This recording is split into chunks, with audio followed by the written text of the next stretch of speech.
The views and opinions expressed in this program are those of the speakers and do not Red necessarily reflect the views and or blue. positions of any entities they represent. The Big Positive Drive on CCFM 107.5.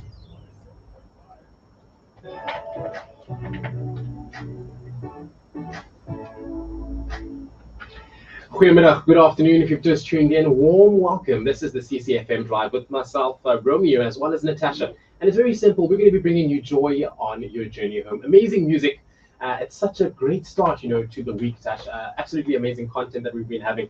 And right now, we're going to be going on to one of my favorites when it comes to on a Monday. In fact, the rest of the week, it's the big positive guy in studio with us, Andre. And he's not alone. He's got Tina B as well alongside. Andre and Tina B, good afternoon. Good afternoon. What do you mean, one of the favorites? I need to change the wording, right? I have to be politically and When he said that, I was like, oh, he's walking into his own grave. Oh, Tina B, Andre, how was the weekend? Awesome. Really good. It's been good, but this is Cape Town. And what else can you expect? It's magnificent here. Yeah. We have a very good session. I had a great training session on Saturday. I had some students. Mhm. The one guy was just amazing. Is it? Oh, he was just amazing. He looked good, sounded fantastic. So He looked amazing. I'm going to release him to the world quite soon. Oh man. Well, glad to hear that you guys had a phenomenal weekend, and we're excited to see you here. Yes, you wanted to add something? Yep, I'm actually very excited about this afternoon as well, especially this conversation that we're going to be having, soon, because we're going to be chatting and finding out the story. Tina B, I always knew you're Africa's longest living, heart and double lung transplant. But I never knew the story. So I think I'm also excited, because we're going to be tapping into that shortly as well. And, finding out that story. And that makes me really, really excited and amped. Yep, Tash, you were still saying? Yeah, I was just going to say, but also highlighting the importance of hope in that journey for you. And I know that we're going to dive into some of the questions that, Andre, you have for Tina. So please, if this is something that you want to hold on to or latch on to, maybe you are looking for hope in a time of uncertainty. Maybe you are, finding yourself in a medical situation and you're going, I don't know how I'm going to carry on. And this is the story that you need to hear. Connect with us 061 798 1075. Andre, over to you. Yes, thank you very much. I think I've hogged the air now for about 4 or 5 months. And I always let Tina answer sort of 1 or 2 questions. And I thought to myself, it's time that you hear her amazing story. Sure. First of all, she's got the most amazing voice, but the story is what I wanted to share. And there's many ways that you can sell her story. But we just felt that hope is that overriding thing that comes across. So Tina B has been down in Cape Town for 2 years now. Is it 2 years? Maybe? It's just over a year. It feels like 2 years. Sorry about that. Tina, you've got an incredible story. Thank you, Romeo, for introducing it there. You always knew you were a little bit different from the time that you were really, really little. But something happened in your early teens, a major event, which made you realize how serious your affliction was. Yeah, so long story short, at age 13, I collapsed while I was busy chatting to my mom. And she eventually got me in front of a doctor at the local medical center. And he checked me for signs of life, and he shook his head and he said to my mom, I'm sorry, she's gone. And I don't know if anyone's got children, but can you imagine your 13-year-old daughter has just died in front of your face while she was talking? So yeah, but basically, mom, being mom, she's a tiger. She was like, no, she's not. So she started doing her version of CPR. And fortunately, they brought me back. But what had happened is my heart had stopped because it had been working so hard. And my specialist and my team decided to fit me with a pacemaker. And yeah, that's how I carried on living. But for me, it was a big, I always knew that I was different. I was always sort of lost, and no one ever wanted me on their team because physically I just wasn't able. Sure. But yeah, I think that was the biggest fright of my life. Like all of a sudden it was real to me that actually I was different. There was a reason I was different, and I could go at any time. Sure. I can't even begin to imagine your mother in that state, as you say, going, what do I do? You must meet her mother. Sure. She doesn't take no for an answer. Dead child, no, that's not good Not on enough. my watch. Not Yeah. on my watch. Yeah, sure. So Tina, you had this from you were little. You could never keep up. You could never really breathe well enough. You then died. You're now sitting with a pacemaker, but you did quite well. You finished school, most of it at home, and in your early 20s, you went and studied. But there came a time where things started changing. You started putting on weight, and you can tell the girls how to not to lose the weight. Um, but one of the things that happened is that you were going downhill really, really fast. You were in heart failure. You can't breathe, and eventually you're confined to bed on oxygen. And that was in your mid-20s, and that went on for several years. What's it like? What goes through your head when you're really, really in that state? Mm. Well, I mean, just with the question of I didn't have enough oxygen, so I was always exhausted, Mm. and all of a sudden, like I shaved off my hair because I didn't even have energy to brush it, let alone wash it or anything like that. So, and eventually I was eating things like overcooked spaghetti bolognese because I couldn't chew, and soups and soft fruits and things like that because chewing was exhausting. So yes, I had, and it's terrifying when all of a sudden all the medication has run out and you've got no more options, and then you get listed onto the South African transplant waiting list, and I mean that is 4,500 people strong on any given day. So, and I mean, for me, there'd only been sort of one successful heart bilateral lung transplant and only 5 in the whole country when I went onto the list. So waiting is terrifying.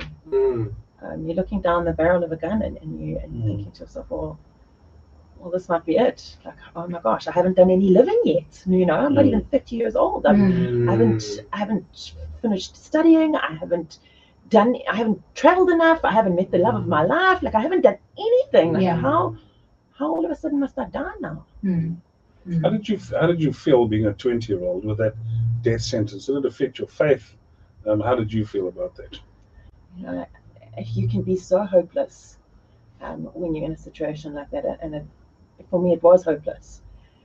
But I spent so much time in prayer, and I think my faith in that time was probably the deepest it ever has been in my life. Sure. Because I had so much time to sit and chat to the Lord. And I honestly believe He gave me a vision, and He said to me, I will save your life. You will have a transplant, but you have much work to do for me. Yeah. Once I have fulfilled my promise to you. And I think that was sort of the hope that I held on to, the promise, God's promise. Did you ever lose hope? Many times. Sure. Many times. And it's important to honor those feelings of hopelessness and fear and just being absolutely distraught. I mean, I used to limit myself. I used to be like, okay, I'm in a black hole. I've woken up and I'm in a black hole today.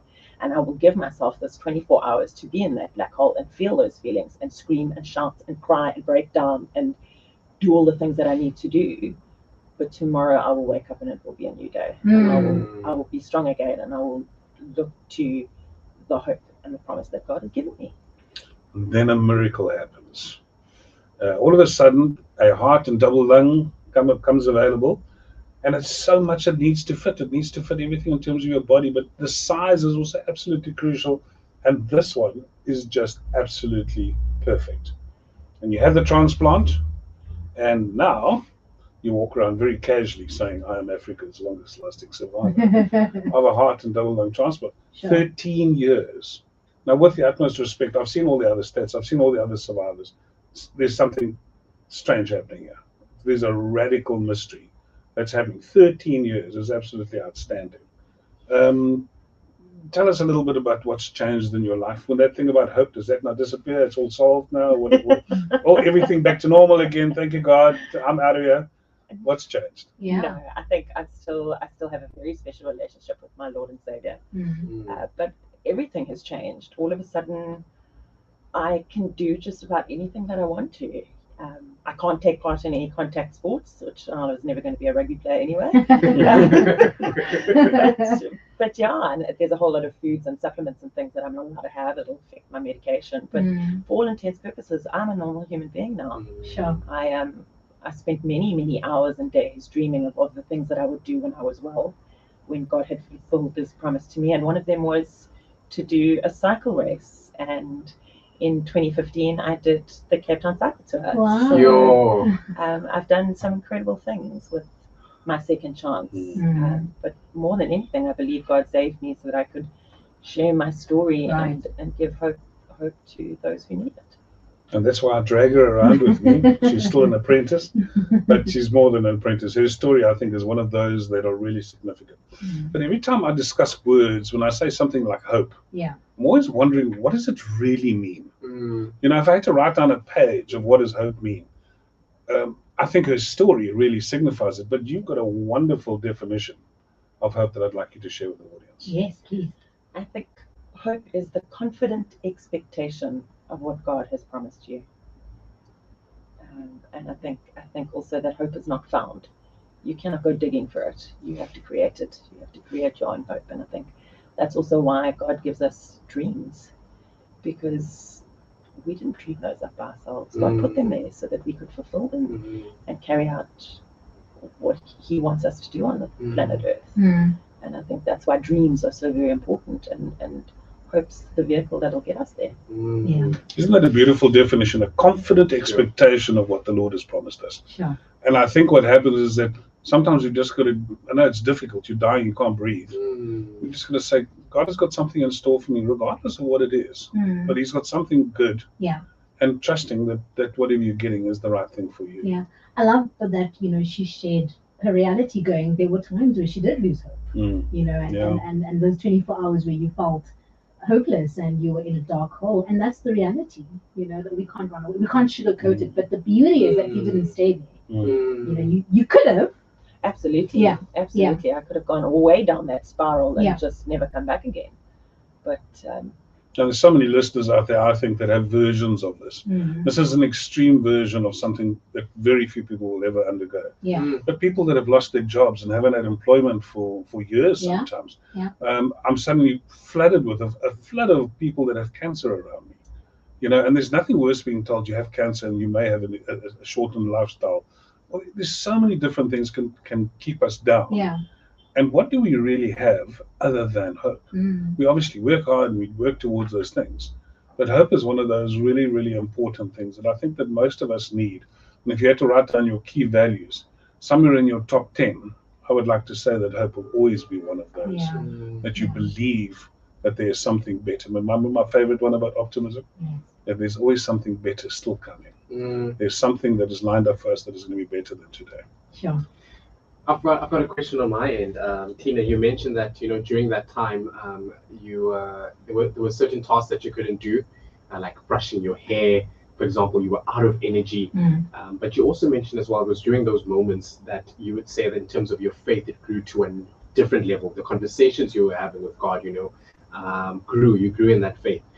Were they easy to have when you look back and you're like, I couldn't do this, I couldn't do that, which was normal mundane tasks that we take for granted, walking to the shop, coming back, you know, but you couldn't get to do those things.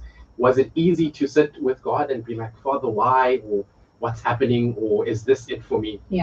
No, that in that situation, nothing is ever easy. But having that sort of heart to heart with God and saying, like, why have you cursed me like that? So, like, what have I done wrong in my life? That I was born like this. And him coming back to me and saying, you didn't do anything wrong, but you have to travel this path so that you can help others once I have fulfilled the promise. And that's also hard to hear. Absolutely. Because why me? Like, why do I have to be the spokesperson and the you know, in the soldier? Like, exactly. Like, why do I have to? Well, because that's your job, my girl. You know, and I could have said, like, I don't want that to be my job, like, I'm over it. Give it to someone else. But I mean, I got to that point. I was just so exhausted, and I was so tired of surviving, and so tired of fighting to breathe and fighting to be alive and fighting to eat, and just exhausted. Yeah. And I did. I had that conversation with him, and I said, God, that's it now. I can't anymore. I'm exhausted. And I said to him, please, either give me the transplant or take me home to you because I can't anymore. Yeah. And I don't think it was even 2 weeks later that we got a call for the transplant. So God answers. Always. He comes through. He comes through. Natasha, maybe you and I spoke about this a few weeks ago, is about not losing the emotion of the stuff that has happened in the past. Yes. So it's been 13 years and it still rings a bell for Tina of how she actually felt. She doesn't dwell there, she doesn't live there, but it's still there. It's still there. And I think you can actually use it as a motivation. Absolutely. To say, and look where she's come to. Now she's sitting on CCFM and on the drive time with Romeo and Natasha. I mean, what more can we ask in life? Yeah. If you would like to send a comment, 0617981075, perhaps you've had a similar experience to Tina, and you want to share your story of hope, 0617981075. So very fitting as we start this brand new week. We don't know what it is that you are faced with. Perhaps you are, having to make decisions and you need that hope to hold on to. 0617981075. Before we touch on just a few messages through the WhatsApp line, Tina, and like your brand, when I think Tina, I think Tina be alive. Instantly, Tina be alive. How did you work on that wordplay? And why is it important? This may sound redundant per se, but why is it important to be alive? Why should we not take being alive for granted? Because we don't have it every day. And you might not be diagnosed with a terminal illness, but the reality is you might be walking home one day and you get knocked over by a car. And it does just happen that quickly. I mean, I was giving a talk the other day and the lady started coughing and all of a sudden she passed out. And it took me on stage, no one else had seen it, to say, is the lady all right? And it does. You can just be sitting there listening to someone and it happens that quickly. But I think the story that you're looking for there, Romeo, is the B comes from my surname, which is quite a long, complicated Beck Messenger. How many syllables? It's 13 letters and long. But the one night I was all dressed up and I was exhausted, and I was going to go out to dinner with my friends, and my mum said to me, "You look dreadful. Like, please stay at home." And I just said to her, "Mum, please let me live while I'm alive." And that's where the be alive comes from. Sure. That took you by surprise, right? I mean, I saw the goosebumps from here. Sure. Beautiful story. Sure. A real story of hope, unfiltered and not sugar-coated. Love the message with the number ending in 666 saying, "Praise the Lord. Thank you for Tina's life." Sure. Absolutely. Thank you. Thank you very much. Tina, in closing, perhaps someone is listening right now and needing, and I mean, I know we've spoken about it, but what would be your closing words to someone looking desperately for that hope that you encountered and still encounter to this day? I would say turn to your God. If you need to break down with him, then break down. If you are really struggling that hard, then get on your knees. And I did it often. I got on my knees, I put my head to the ground, and I just wept and begged. And he always came through for me. But at the same time, I had to work in order to fulfill the promise that he gave me. Like, I didn't just wait for it to fall in my lap. Like, I literally stalked Andre because I knew I wanted to share my story. So I literally stalked him, and he is now like my mentor and my colleague and a friend and all manner of things. But you've got to work for it as well. And you get to share your story. I do. That's the most important part. Absolutely. Yeah. She's starting to give me allergies. We've got tissues, don't worry. I'm getting an allergy now. Is there a leak on the roof? I think so. Someone's chopping onions. Guys, thank you so much. I think, we've got phenomenal messages coming through, people saying thank you for sharing your story and the importance of hope in times of uncertainty when it doesn't look like things are going to work out. So thank you so much. Just before we say goodbye, Andre, any last words on your side? I'll give you a tissue in a bit. The allergies strong in the I'm just room. scared I'm going to drown. Yeah, I think Tina for me has been such a revelation, and as in half my job is training other speakers. And I've been given a specific role, I think, to look after people with incredible stories. So I've seen many Tinas or versions of Tina. And what happens is that everything I do, the thing that I can be grateful, I'm not speaking to those people who haven't had all these issues, is be grateful. You know, life could be so worse. And no matter where you are, there's somebody off in a worse position than you are. Yeah. Be grateful for what you've got. You know, happiness is all around gratitude. And regardless of where we are in our lives, be grateful for what you have. Happiness follows on as an automatic. I love that. Where do you want to get hold of me? Yeah, no, but before we get there, I want to know. I'm gonna change things around today. Tina, for anyone wanting to connect with you, maybe just wanting to hear your story, going, I need some motivation. I need to hear your story again. Where can they find you? Tina Be Alive. So that's my website. Those are my social media handles. Tina Be Alive. Fantastic. So she is a professional speaker, so if you need to get hold of me, you can get hold of Andre at thebigpositiveguy.com. I love that. And then I was just going to ask on the website, is it .com or .co.za? It's .com. Okay. Fantastic. Thank you both so much for a very, very important conversation on hope. And of course, Tina, for sharing this story, for your courage after all these years to still share your story and just, being able to change a life, and reminding people that hope is there. Thank you so much. And don't forget, hope is created, not found. Love that. It is, we're approaching 22. We are getting a couple of messages coming through. I think we've got time for one more. Just to acknowledge this one, it's from Shanti. I think it's for you, Tina, as well, saying, hi guys in studio. I had a very unexpected triple bypass exactly 1 year ago. Wow. And I don't think anyone of my family really knew how hopeless I felt going in surgery because I put up such a brave face. Thank you, Tina. Pleasure. I did that too. I was a great actress. Sure. Well, you see the impact of the medium of radio, just being able to again just emphasize that hope that is not so often seen. Well, on that note, keep the messages coming. Anything that we don't get to read on air, we will of course share with Tina. And of course, we are live on Facebook as well as YouTube. That WhatsApp number 061 798 1075. In a bit, we've got traffic with Mr. Romeo.